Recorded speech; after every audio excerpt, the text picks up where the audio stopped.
But why don't we go ahead and start? People will probably join us in progress. And I'm very excited to have this conversation for the people who are joining us. As you all probably know, it's been 3 days since the publication of Virginia Roberts Giuffre's posthumous memoir. It's called Nobody's Girl, a memoir of surviving abuse and fighting for justice. And it is a harrowing and heartbreaking account of Virginia's early life, as well as how she was groomed and abused by convicted sex offender Jeffrey Epstein and his co-conspirator, Ghislaine Maxwell. She met them when she was just 16 years old as a teenager at Donald Trump's Mar-a-Lago resort in Florida. So I'm really pleased and feel quite honored to have Amy Wallace join us because Amy spent 4 years working very closely with Virginia as the ghostwriter of this book, and she's here to tell us more about that experience and about Virginia, or Jenna, as she was known by her family and loved ones. And Amy, I so appreciate you spending some time with us today on this Substack. And I was curious because I didn't really see this anywhere else. How did you become involved in this project? And by the way, I just want to say Amy has a very illustrious career in print journalism and has worked many places, written some fabulous books, and has, got some group Pulitzers when she was at the LA Times. So I just want to tell you, I'm really honored to have a journalist of your stature, Amy, talk to me today. So how did you all connect in the first place? Well, first of all, thank you for that. And thank you for having me on. I'm a huge fan of yours. And I also admire you and what you did for women in journalism. So let's just put that there. So I'm thrilled to be talking to you. I, when somebody wants to write a book, they talk to various ghostwriters, and there are a bunch of us out there. Um, and they look for somebody with whom they have a fit, a click. It doesn't have to be that we're going to be best friends, but you're going to spend a lot of time together. And so I think she talked to, I don't know how many people she talked to. We had a Zoom. She was in Australia. I was in California. And I believe she wanted to work with a woman for some obvious reasons of comfort. She was going to describe some of the most difficult things she'd ever experienced in her life to this person, whoever she hired. I also sense that she wanted, I've been a journalist for more than 30 years. I've worked at major newspapers. I've worked at major magazines. I've written 2 other collaborative books. I understand how to interrogate a story, how to fact check a story, how to corroborate a story, and the importance of that. I think there's a mystery around how ghostwriting works, that we just kind of, tape record somebody talking and then transcribe it and clean it up and put it between the covers of a book. That's not ever the way I've worked, and I know the best ghostwriters do not work that way. You do a lot of reporting around the person. So we met, and she decided to hire me, and I was supposed to be her invisible ghostwriter. I wish that she was here talking to you herself. This is her triumph, her book. But I'm very honored to be able to speak in any way on her behalf. I loved her. Well, it's very beautifully and painfully written, as you know better than anyone, really, Amy, how uh, traumatic Virginia's life was. I don't even think there are words that kind of describe the depth of abuse and trauma that she endured starting at age 7. And we'll get to that in a moment. But I think you did a really good job. I know a lot of the writing was hers, but you did an incredible job of shepherding the story. And I'm sure it was really hard for her to write. Although I'm curious, did it feel cathartic for Virginia, or did you have to really pull things out of her? Well, in some ways, the way to answer this question is to talk about what her main motivation was for writing the book. Her big goal, and she says this in the final chapter particularly, but throughout the book, her big goal was to help anyone else on earth who had ever been coerced into a sexual situation that they did not want to be part of. Not just Epstein and Maxwell victims, but anyone, male or female. And there are so many of those people among us. Um, she wanted them to feel less alone. She wanted them to understand that she understood the shame they felt, um, and the difficulty that you carry every day, every morning, trying to get out of bed when you have these memories of being made to feel worthless. And it's part of the way she made decisions about what we would include in the book. Whenever something difficult happened to her, or something messy, or something embarrassing, she wanted it in the book, because she kept saying to me, I don't ever want to say to other victims, you can just get over it. All you got to do is, just get past it, get a little therapy, and maybe win a settlement or two like I did. And now I'm good. And you should be good too. She never wanted to send that message. She wanted to show, during the writing of this book, she attempted to take her own life previously. There was a terrible, terrible set of circumstances that were going on in terms of litigation at that period. And she was having a really hard time reliving, being asked to relive um, what had happened to her. And she was in fear for her life. And the minute she recovered from trying to hurt herself, we got on the phone and she said, I want that in the book. I want people to know the lasting damage of trauma, because only then will people get angry enough to try to do something about it.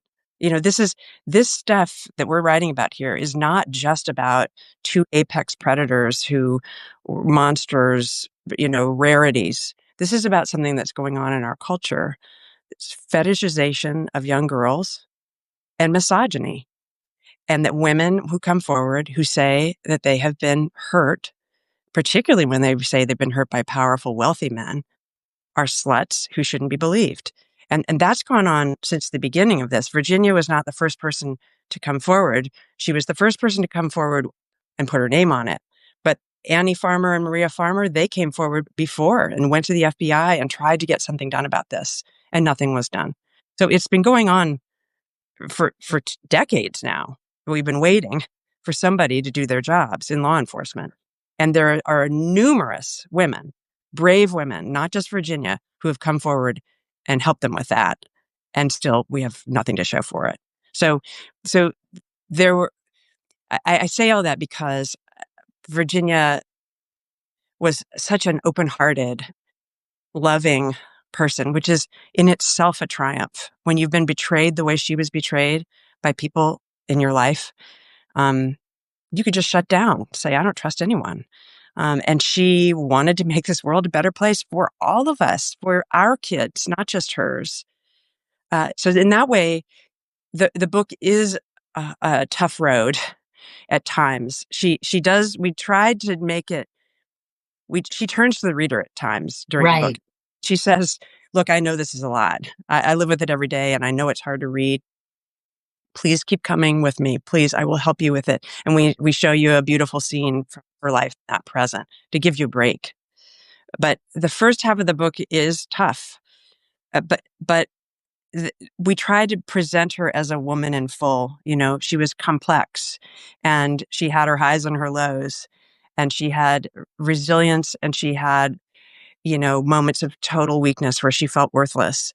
And she wanted all of it in there. And we chart the arc of her happy childhood, then horrible childhood, then Epstein and Maxwell, then escape, an amazing, brave, and kind of unbelievable escape where she meets somebody and she falls in love and she moves to Australia, changes her name. And then a peaceful period of having kids and being a mom, and then deciding to become an advocate, and then sort of going through the grinder that brings, the death threats, the people breaking into your house, the people threatening your children. So it takes you on that entire arc.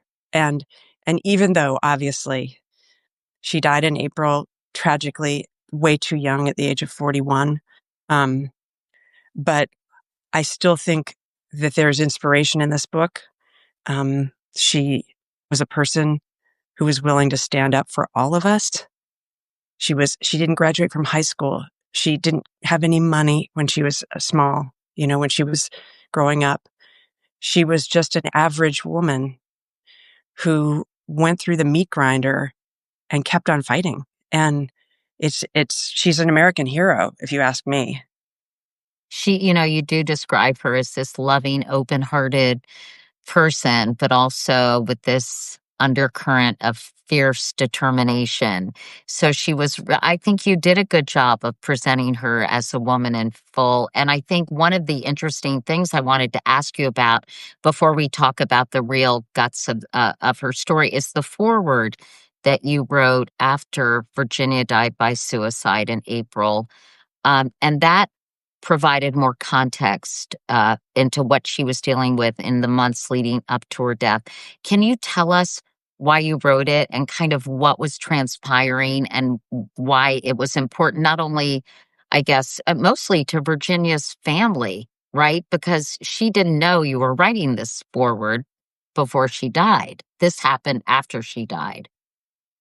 Well, Virginia's family, who I adore, and they were very helpful to me and continue to be helpful. We're in daily contact right now, sharing what we're all speaking out on behalf of Virginia. th- I had already written a preface, and I'll back up and explain why, and then they expressed some concerns that I thought were valid, and we changed some of the preface to some degree, but I can get into that. Um, here's the chronology. I had gone to Australia twice to live with the family. I lived in their guest room for about a month in total, two different visits. The most recent visit was in October of this past year, right before the presidential election. We had a finished copy of the manuscript for all intents and purposes. We had worked it and reworked it, but I really wanted to sit next to her and go through it word by word one more time. We were getting ready to publish, and I wanted her to know that I'd be with her every step of the way, and that I wanted her to know and feel like this was the book she wanted to publish. So I went to Australia, and we sat together for a couple of days straight, just reading through. Um, there was one scene I was hoping to add, and I wrote it there, and then I read it to her. So there was, the kind of classic back and forth. But by the end of that visit, we had locked the manuscript, meaning she had approved everything in it. I'd brought the cover image that we were proposing. She loved it. She approved that. She approved the title, which we had already been talking about. So basically, the book was locked, was approved, and the author has to approve whatever book is going to be published. So she did that. During the reporting of the book, she had told me about a 2015 incident in which her husband had hurt her. They were living in Colorado. It was a very difficult time for the family. They were being hounded by paparazzi. They were being hounded by scary people breaking into their house. They had 3 small children, and there was an incident where her husband was charged with domestic violence. She had told me that during the reporting of the book. I talked to her husband about it because I was in Australia and he was making me breakfast and coffee every morning. I got to know him pretty well. They both talked about it as a terrible, terrible time in their lives. And Virginia specifically asked me not to include it in the book for the sake of their kids. So when the book was locked, that scene was not in the book. Okay, so then October, we block it. Then the holidays happen. Then in January, Virginia called me late one night, my time, or morning her time, and she was hysterical. And she said that there had been another incident, and her husband had hurt her again.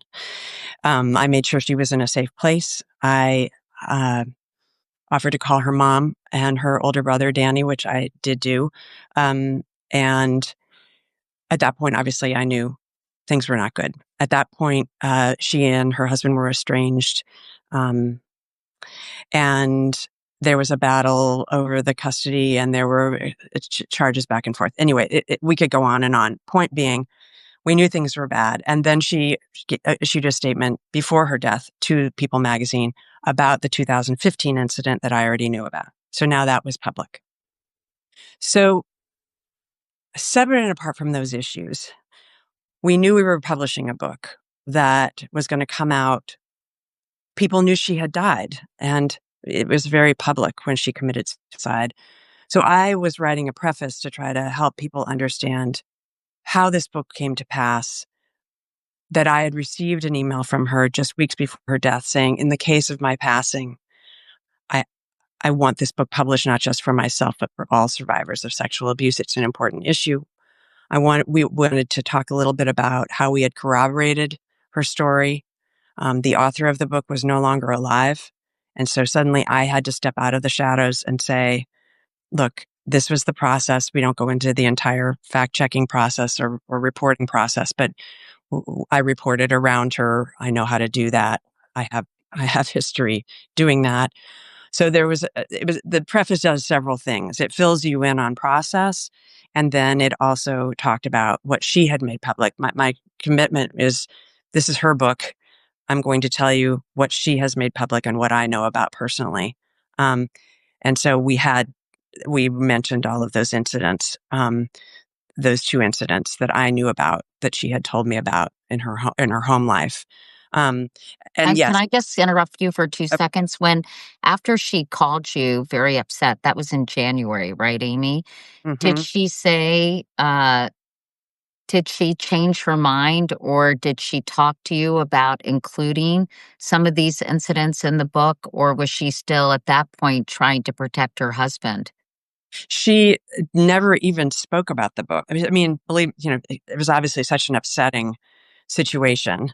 Um, and she was in fear of losing her kids forever. She was out of contact with her kids at that point. There was a restraining order placed on, she couldn't even speak to them or text them, which was incredibly painful for her. Her mind was on other things, I think it's fair to Yeah. say. And we never got to the conversation about what that would mean for the book. Basically, I was just saying, you need to take care of yourself, be safe. There's no urgency on the publication of the book. Let's just get you in a safe place and get you the help you need to do that. So there were never any conversations between her and I about what that would mean to the locked book. And before we knew it, she was gone. So it was an unusual situation in terms of how then I needed as her co-writer to step in and fill in some of the blanks. I argued for that preface to be at the end because I felt like this is her book and I want it to start with her voice.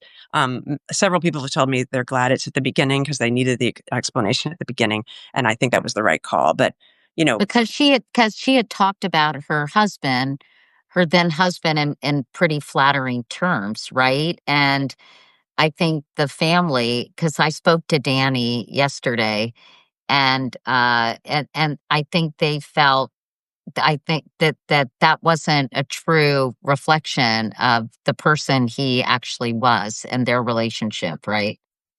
well, it's funny. I was on the Today Show, NBC, I can't even remember where in the past week with, not with Danny, but with Sky, Virginia's younger brother and his wife, Amanda. And Amanda said it best. She said, people are complicated, relationships are complicated. Two things can be true at the same time. I think it's fair to say, and I've heard Sky and Amanda both say this in interviews in the past week, there was love there between Virginia and her husband. Uh, he helped her escape from Epstein and Maxwell. There's no question of that. Um, they were in Thailand. They met, and he was Australian. And Virginia confided at what she was the trafficking ring that she had been forced into and was living under the power of. And he said, well, that's not okay. Come back to Australia with me. And, they created a family together. They loved those children together. Um, I obviously no person, woman or man should ever be hit or hurt by anyone else. So I'm not saying that, you know, makes up for it but as Amanda has said very eloquently, two things can be true at the same time. Yes, that's true. And as Walt Whitman wrote, we contain multitudes, right? Which I think people sometimes forget. But it did strike me about this cycle of abuse, this harrowing childhood experience, which we can talk about, molested, abused, sexually abused by her father and her father's friend, starting at age 7, right? And Yeah, then repeatedly through 11, or repeat was through 11, yes, when she gets her period. I'm just like, And then, how does a little girl like that, honestly, Amy, have a fighting chance, It's so well, upsetting. it is upsetting, and I think there were several things about including that story that Virginia had never told before. She had always said, truthfully, I was abused by a family friend as a child, and that's true, and that gentleman is mentioned in the book. What she hadn't said was that the first person to abuse her was her father, who has denied that he did so. Um, but um, the she felt strongly about including that in the book for two reasons. One, she felt like, how can I be abusing? I'm sorry, how can I be accusing my abusers, the bold-faced names who came later, when I'm not willing to talk about the precipitating incident, the original sin, the original betrayal by my own father. But also, to me, what was important about including that story is to make clear and remind people that victims of sexual trafficking are not born, they are made. And they are made through horrifying experience. There is such an effort by so many, for so many years, to paint the girls and young women who were in the Epstein orbit as trash, as girls who just party girls, bad girls, girls who wanted money. And that's a way of invalidating their worth and their truth and their experience. And and what's important to know is that Ghislaine Maxwell, the chief procurer of Epstein's victims, who also abused them herself, by the way, she had a nose, as did he, for girls who had been hurt before because they were easier to manipulate. They didn't have as high hopes for the world as perhaps other children were better treated. And so they thought this was how the world works. Rich men, wealthy men rape young girls and they get away with it. That's how it is. So when people say, well, why didn't they just leave? Why didn't they just walk out the door if it was so bad? They didn't believe outside the door was any better than inside the door. The world they lived in over and over was showing them that that predators get away with it. And so escape was a sort of abstract idea for them. I mean, Virginia valiantly does escape eventually after they ask her to have their child, Ghislaine and Giuffre, and sign over all rights to that child. And she thinks to herself, what if the child is female? Not only will I not be able to take care of her, but they may rape her too. And she decides, she acknowledges the irony. She had an easier time standing up for this hypothetical baby than she had for herself. But she wasn't going to do that for them. She wasn't going to create another person for them to abuse. I also thought it was interesting, talking about manipulation and sort of this psychological warfare that on one level, you know, she liked them, right? She liked Jeffrey Epstein and Galan, however you say her name, Maxwell. And, it was just this weird kind of relationship. Can you talk about that? About Yeah. sort of this, I don't know whether it was kind of, I don't know, you explain if you could. Yeah. I mean, I liked them is maybe not the phrase I would use, and I'm not quibbling, but you're getting at a very important part of this, which is, this book describes for any parents out there, this is the predator's playbook. This is how it works. And it takes you right inside, not just onto the island, onto the private jets, onto the ranch in New Mexico. It takes you all those places, but it also really shows you what it's like to be a 16-year-old girl absorbed into this world and how it works. And here's how it works. As they are degrading you sexually, raping you, as they are degrading you physically and psychologically, they are also saying to you, we're wealthy, you're poor. We see something in you. You're special. You have potential. And we get to make that judgment about you because we matter more than you because we're rich and you're poor. They don't say all these words, but Yeah, no, I know what you that's, mean. that's the fabric. Okay. Mhm. And we'll help you get to this better life. And you're doing such a good job. You're special. Giuffre called Virginia and perhaps others, you're my number one. You're the one I can always count on. And you'll make a great mother someday. And these kinds of comments that are Virginia makes the analogy is almost parental. Ghislaine is teaching her how to use a knife and fork in a proper way. She's buying her outfits. These girls either hadn't heard that ever or hadn't heard it enough. And so even after going to a hotel to service some stranger, that friend of Epstein, and being forced to have sex with him, she comes back. Epstein says, "You did such a good job." And isn't that what we all want to hear? And particularly children, you did such a good job. I'm so proud of you. That was the hook, not the $200 or whatever they paid each girl for each incident. It wasn't the money, although a lot of these girls needed money and were chosen for their desperation financially. It was, we see something in you. And in this society, if we see something in you, that's more valid than what you see in yourself because we're rich and powerful. We hear, as I mentioned, the cycle of abuse. I'm just curious, like, what creates these kinds of monsters? What creates a Jeffrey Epstein and a Ghislaine? I always say her name wrong. It's not Ghislaine. No, it's Ghislaine because G- well, she's British. She also has a French passport. So it's okay, French. Yeah. Ghislaine Maxwell. You know, I was talking to Tara yesterday, who, as I mentioned earlier, for people who weren't on, did a podcast with Virginia. And I guess there's speculation. I'm curious that Jeffrey Epstein, both of them were also abused as children. Um, did you see any evidence of that, or was that just not really in your purview writing this book? Well, like Virginia, there's a scene in the book where she asks Jeffrey Epstein. They spent a lot of time together, just the two of them. She traveled with him, sometimes alone with him. And she asked him about his childhood. She didn't come out. She says, "I knew better than to ask, were you sexually abused?"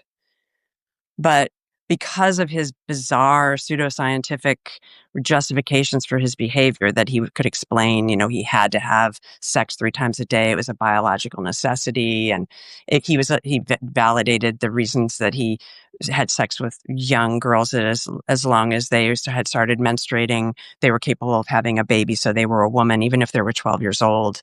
He had all these bizarre sort of justifications. And she had wondered, like, the exact question you're asking, what formed this person? And so she asks him about his childhood, and he knows exactly what she's aiming at. And he says, don't ask me that again. So she speculates that something bad had happened to him in his childhood. We have no way of knowing. I have no way of corroborating that, and neither did she, but she wondered about it. I think Ghislaine also, I believe she's the youngest child of many of Robert Maxwell, who died either by suicide or not, falling off a yacht, named the Lady Ghislaine after his youngest daughter. There is reporting, not my reporting, that I've read about his brutality. I don't know that it was sexual. I have no insight into that, but he was could be a vicious man. So yes, the cycle of children being mistreated and growing up to mistreat, it doesn't always happen that way, but it can. I don't know that we know that. I guess my feeling is, and I know you're not implying this, but it's no excuse. Oh, I'm not. Yeah. But I also, I really push back against the idea that I worry about the feeling that some people have, like, well, Jeffrey's dead, and Ghislaine, for the moment, unless somebody pardons her, which would be an abomination, um, is in prison. So thank goodness those crazy predators are locked up or dead. That's over. It's not over. I mean, not only in this case are there numerous men that Virginia was trafficked to, but I mean, dozens somewhere. She doesn't even know the number. Don't they say there are 1,000 victims? Oh, I'm sure there may be twice that in And terms of. how many? Is there even an approximate number of the men and women, quite frankly, who were part of this? I mean, the problem is, the information comes in fragments. What we can write about in this book is Virginia's experience and what she saw and witnessed. But remember, if this is a man who's saying, Giuffre is saying, I have to have sex 3 times a day, preferably with different people. Ideally, sometimes with girls who've never had any sort of sexual experience, because that was part of the turn on for him. So it's a sadistic thing. It's not just a sex thing. Um, if you do the math on the amount of years he was doing it, that adds up to a lot of people, a lot of people.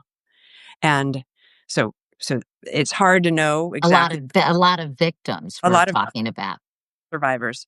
And then in terms of the trafficking ring, or who wandered into the orbit and went off to a cabana on the island with a underage girl, um, I don't think there's any way for us to know the number of men. I know the men that Virginia told me, and notably that Virginia told the FBI repeatedly, that the Virginia told the Department of Justice, and she was not alone in reporting all of these things over and over to anyone who would listen, what their names were, what they'd done to her. So this is why there's a clamoring for the Epstein files to be released right now, because the names are there. The names are in the files because these brave women came forward repeatedly, repeatedly, repeatedly, and tried to shine a light on this issue. And, you know,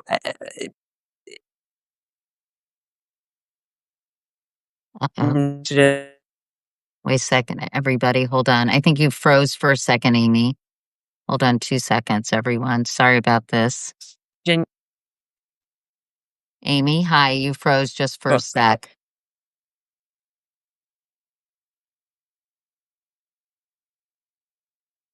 You're okay. I think your Wi-Fi froze for a sec, Amy.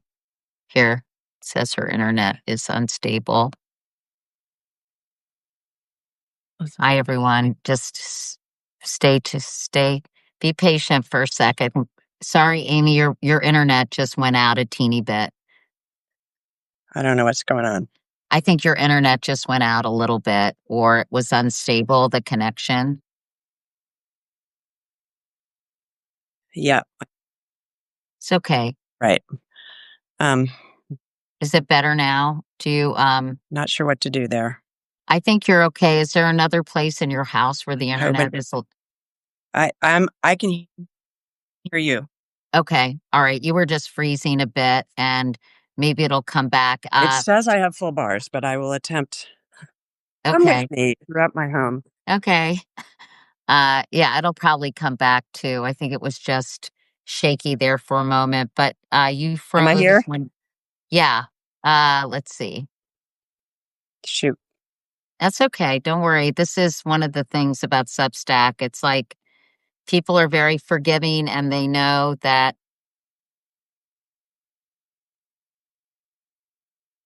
let's see. I think that's better.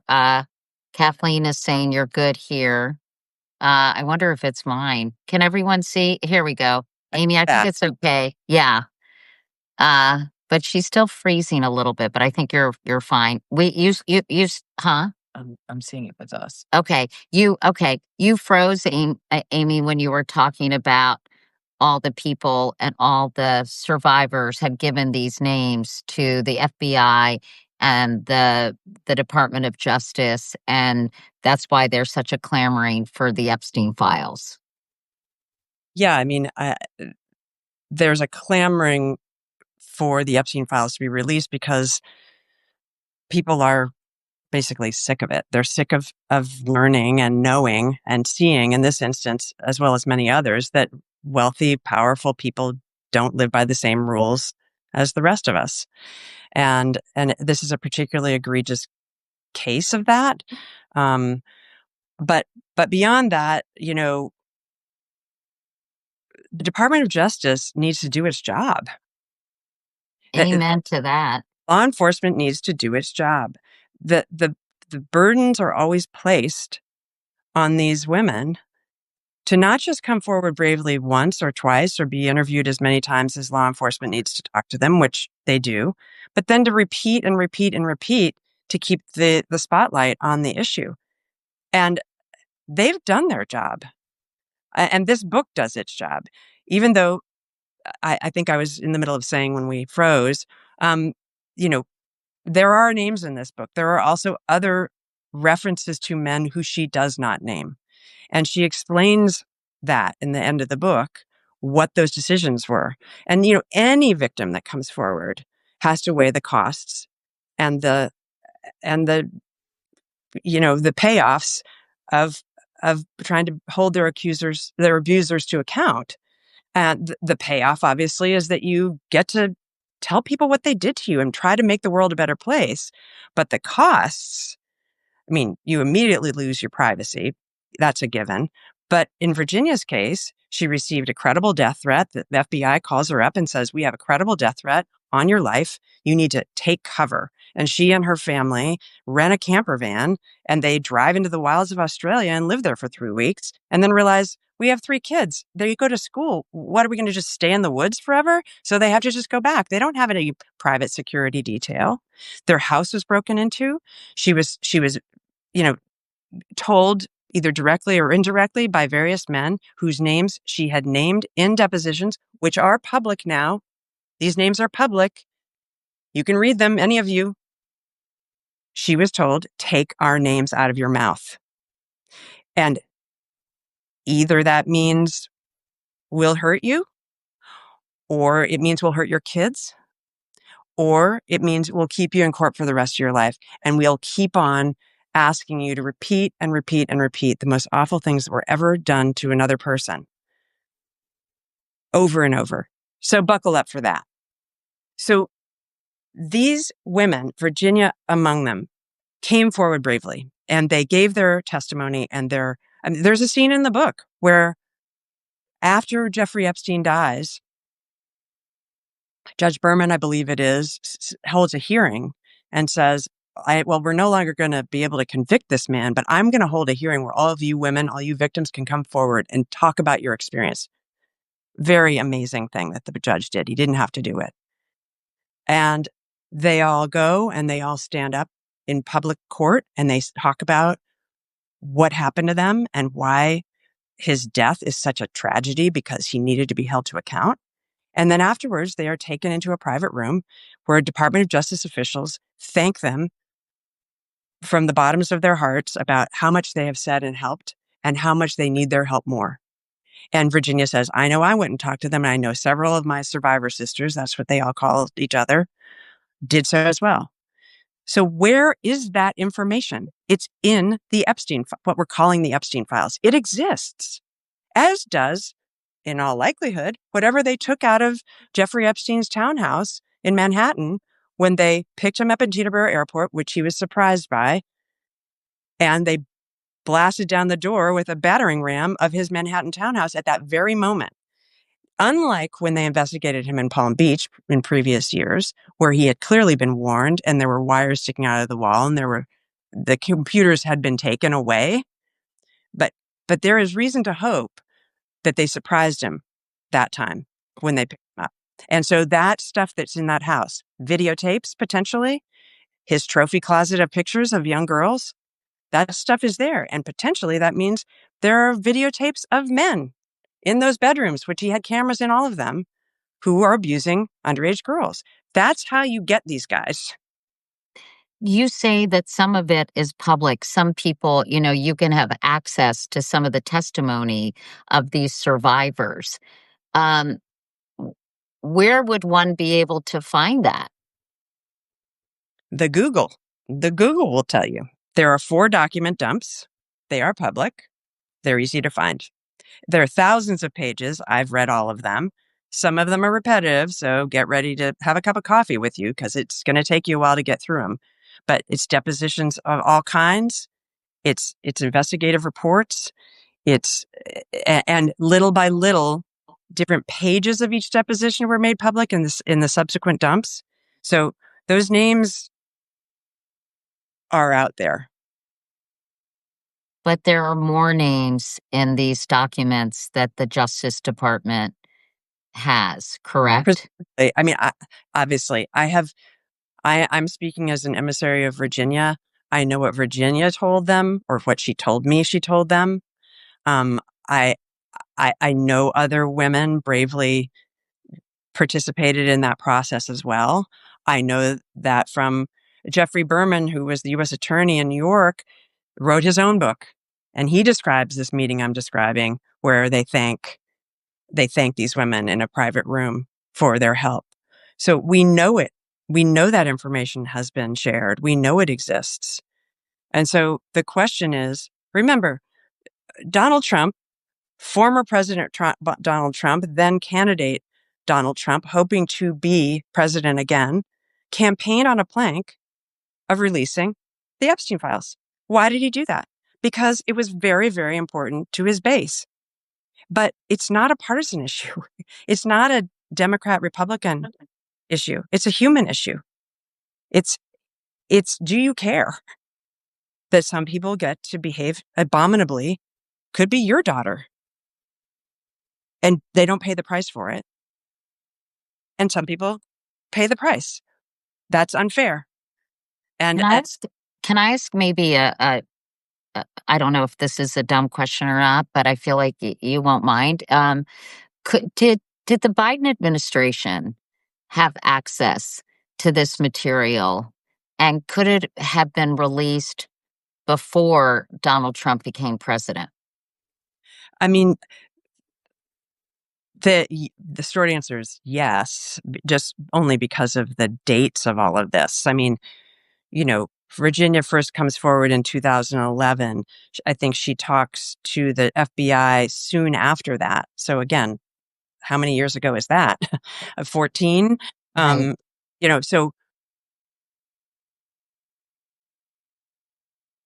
So and that armor had gone, but they had gone. So keep going.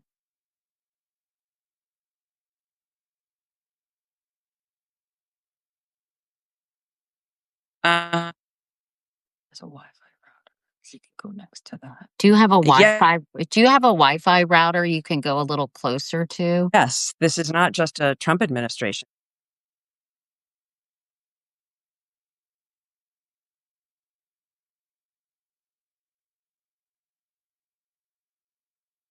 What's going on? That's okay. You're back. Sorry. Do you have a Wi-Fi router? Do you have a Am I Wi-Fi back? I router see you could somebody get a says, little closer to, okay, perhaps, okay, Amy? router. I do. Can you just I will bring? attempt to Yeah, go into if you this can go a darkened little room. Hold on. closer, that might be helpful. Sorry, Do it. everyone. Bear with us. But, um, What we were uh, talking about was this started in 2011, and why was this not made public even prior to the second Trump administration? I'm at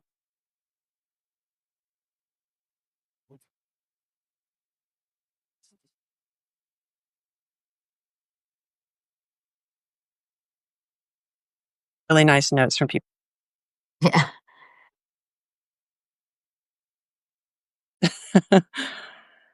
Don't know Okay. why it's happened. That's Am I right. I back? think, yeah, you're back.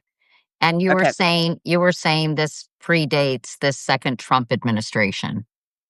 It does, just because of the nature of the ongoing investigation. It was going on, in Virginia's case, from 2011 on. So she was talking to the FBI. And so those So why files didn't it existed. come out? Why didn't it come out sooner? I don't know. I mean, in practical terms, investigative files are not usually just released to the public. I do understand that. Um, so it's not like in every other instance we've seen every other investigative file, but this is the one they're holding back. That's not true. They tend to gather information and then they decide to bring an indictment or not bring an indictment. That's how it works. I think the reason there's a clamoring for this particular file or files or huge numbers of file cabinets, I don't know how much it is in terms of material to be released, is that nothing has been done about it. And we know that crimes were committed. We know it. So then that raises the question, um, we want to see it because you're not making the right decisions based on what's in there. So we want to see it. And I think that's what people are are basically saying. People on both sides of the political spectrum, on all sides of the political spectrum, are saying, well, then show us. Amy, I know that you've been asked repeatedly in interviews because Virginia did share with you some names. She made a decision not to name names in her book, although she mentions I think it was a violent former prime minister, I believe, and of course Jeffrey Epstein and Galan, and also obviously her father and the family friend. Um, and I know you've been asked it in interviews, Amy, like, why don't you, and Prince Andrew, thank you, Julia. Why don't you name the names? And I know that I think we talked to Danny and his wife and said, you know some of these names, and talk about why you all are not going to be the people who share this information. Well, in some ways, we are proxies for the victims themselves. We have been told, her brothers have been told, I have been told the names of who hurt Virginia. And it shouldn't be on the victims or their proxies to put themselves, who have threatened not just litigation, but violence. And the reason that I don't think that's a failing on our parts is that the names are out there. The names are in the files. The question should be aimed at the Department of Justice and at law enforcement or at Congress that has subpoena power. Not at I wrote an op-ed for the New York Times. I don't know how many days ago, that it's a blur, maybe a week ago, saying why is the burden constantly placed on the weakest among us, the people who've been hurt, or their family members or their ghostwriters, who would be vulnerable to these men if we named them? Why is the impetus or the burden being placed constantly on the weakest among us instead of the strongest among us, our law enforcement officials, who we theoretically have trust in to take care of us? And to be fair and to be thorough, I only know a piece of the puzzle. They know all of it. So so I understand, and I don't mind the question, why people want to know.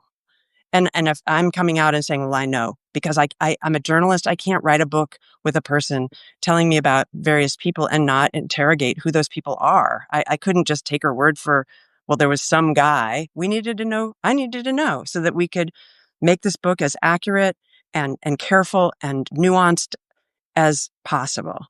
But that doesn't then make it my responsibility to put myself and my family in danger. And I will also say, Virginia's family was threatened, not just her. And those people still are alive, not just her brothers, but her 3 children. And they're in danger if an emissary of Virginia, me, starts spouting off the names. They're in danger because they by association, they were threatened. So my decision has been to respect Virginia, to give her something that she got too little of in life, which was respect. She made decisions about what names were going to be in and out of this book, and I respect those decisions.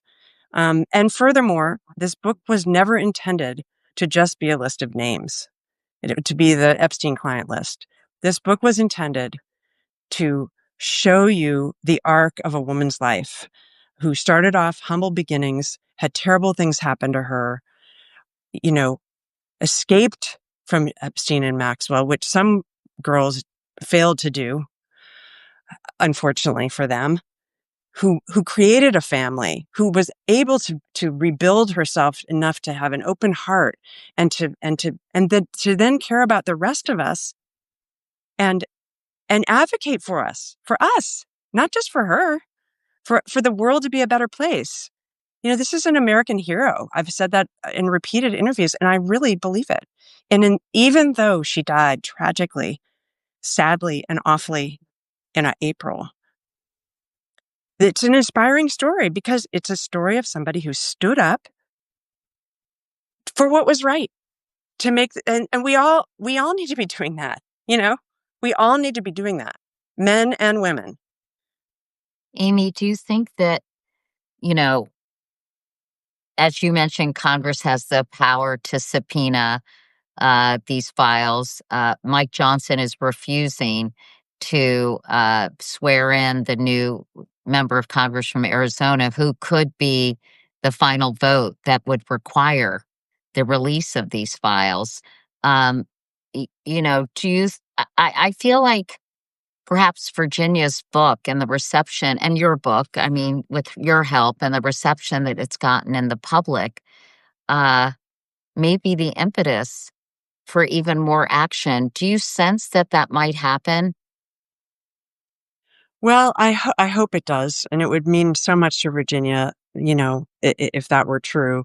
I mean, one of the reasons that she wanted to show very honestly about, how trauma continued to ruin her life at times was that she wanted, first of all, other survivors to feel less alone, but she also wanted us to get angry. That's what it's going to take. you know, to do away with statutes of limitations that prevent victims of childhood sexual abuse from confronting their accusers in court because they couldn't do it until they were 40 years old, and that's the average. They found there are studies that show people don't have the wherewithal emotionally or any other way to confront their abusers until they grow up, but the statutes of limitations have already expired, so they can't. She had many things she wanted to do in her future that were about making this world a better place. And if the book can help do that, her book, her life, her testimony, it would mean everything to her. And that's why I'm so grateful to you, Katie, for shining a light on this. This isn't, this is, this is about our culture. This is about misogyny. This is about fetishization of young girls. This is about class. This is about wealthy people living by a different set of rules. And these things have gone on for a long time. And this is not just about Epstein and Maxwell, these two weird, you know, outliers. They weren't any different. There's just a And terrible example. I think, in fact, didn't it, one of the lines in the book is about the fact that they are not outliers, right? Absolutely. I think it's a mistake to think that they are.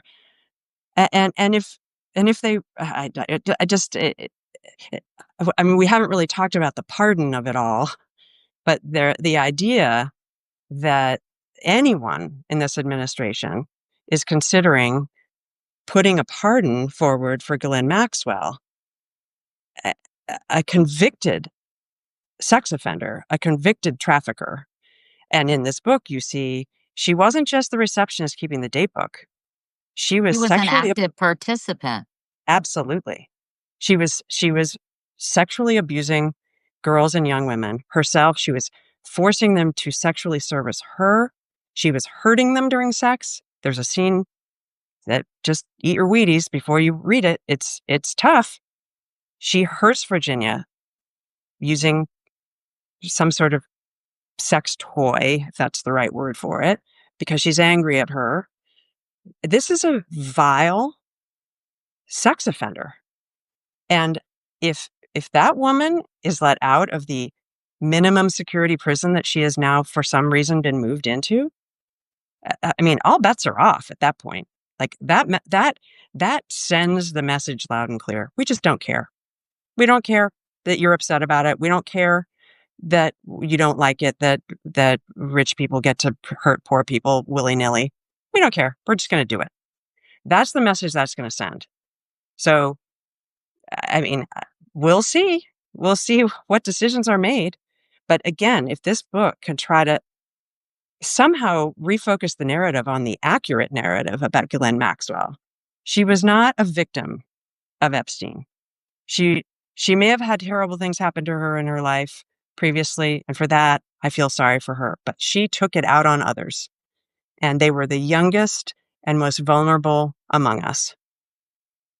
Amy, I know we have to wrap soon, but I think about you, obviously, and I think you said as much that you love Virginia and you worked with her for 4 years and she shared so many, obviously intimate details and painful, excruciatingly painful details about her life. And then I'm sure you learn in April that she takes her life, and I can't imagine, honestly, how crushing that was for you as someone who had gotten to know Virginia perhaps better than anyone. Oh, it was devastating. She'd always been so resilient before that. Even in the face of awful, awful attacks, not just the abuse in her early life, but the way she was treated when she came forward by horrible, horrible men. Um, and yeah, it's devastating. I think I showed you earlier. I'm wearing this ring. This will be weird on the Yeah, camera. show everyone because that was before everyone joined Okay, us. so I was in Virginia, bought me this ring for 50 cents at a thrift store in Perth, Australia, when I was there in October. She's very generous. She often wanted to buy me things and I wouldn't let her. But it's made out of a zipper. It's a very strange piece of jewelry, but I love it. And I've worn it in every interview. I did love her. She was easy to love. She was open-hearted. She was perhaps naive in her hopes that we could make this world a better place.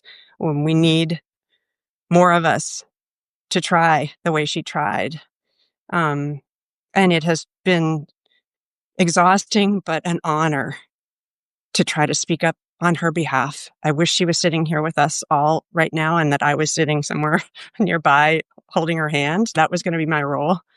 But if there's anything that I can do for her to promote her legacy, to defend her, to protect her against attacks, and they are coming in, believe me, I'm getting them in my email inbox. The ugliness is out there, ladies and gentlemen. It is out there and it's coming my way now. And I, I, I'm in this sad but fierce place. I, I will not let anyone tear her down. And if I can stand up and do anything to cement the understanding of who this woman was, a woman in full, as I said before, a woman who was just an average person like you and me and did something for us. That's who she was. Well, I think you're doing a beautiful job, honestly, Amy. You're so eloquent and so compassionate, and I think probably Virginia made a very good choice collaborating with you. I wanted to just end this to read a little bit of Virginia's introduction in her words. She writes, she wrote a lot of this, right? Did you help with the writing? Or I mean, she did a beautiful job. And if you work together, you both did a beautiful job. So she wrote, trauma is such a cunning enemy. Those of us who've survived its terrors often marvel at how quickly it can recede, at least at first. Once you get to safety, your visible wounds, your cuts, your bruises heal and fade. Your psyche, too, revives like a drowning man who, pulled from the depths, somehow spits up dark water and opens his eyes. But recovering victims like me know too well how trauma lurks in the shadows, always there. No matter how many years go by or how many therapists you see, it can rise, unbidden, seemingly out of nowhere. A song on the radio may summon it, or the scent of a stranger's cologne. She writes in another part, I know about monsters. As a child, I suffered nearly every kind of abuse: incest, parental neglect, severe corporal punishment, molestation, rape. As a teen, I had been sexually trafficked by another pedophile, even before I met Jeffrey Epstein and Ghislaine Maxwell. But these two doubled down on my suffering. In my years with them, they let me out to scores of wealthy, powerful people. I was habitually used and humiliated, and in some instances, choked, beaten, and bloodied. I believed that I might die a sex slave. Then, after my 19th birthday, I met someone who seemed to give a damn about me. I took a chance, and in 2002, I escaped. And sadly, that person ended up kind of continuing this terrible cycle. And then I just want to end by what she said when you talked about how she sort of talks to the reader. I know this is a lot to take in: the violence, the neglect, the bad decisions, the self harm. Imagine if a trauma reel like this played in your head all the time, as it does in mine, and not just on the pages of a book you can put down if you need to, just for a moment to steady your nerves. But please don't stop reading. I know exactly how to help you get through these tough parts, just as I help myself by focusing on the present. Wow, it is so powerful, Amy. Thank you. Thank you for spending this time with us. I hope that, as painful and difficult and harrowing as it may be, that everyone honors Virginia, and honestly, in a way, you too, Amy, who lived through this with her, by buying her book, by reading her book, by remembering her story, and by remembering all these sister survivors, or survivor sisters, as she calls them, and and and make sure that these people know that their stories are worthy, right? Yeah, I mean, that's the hope. I got a great email from a stranger, Facebook email from a gentleman who says, let's have a national book club. Let's all read it together.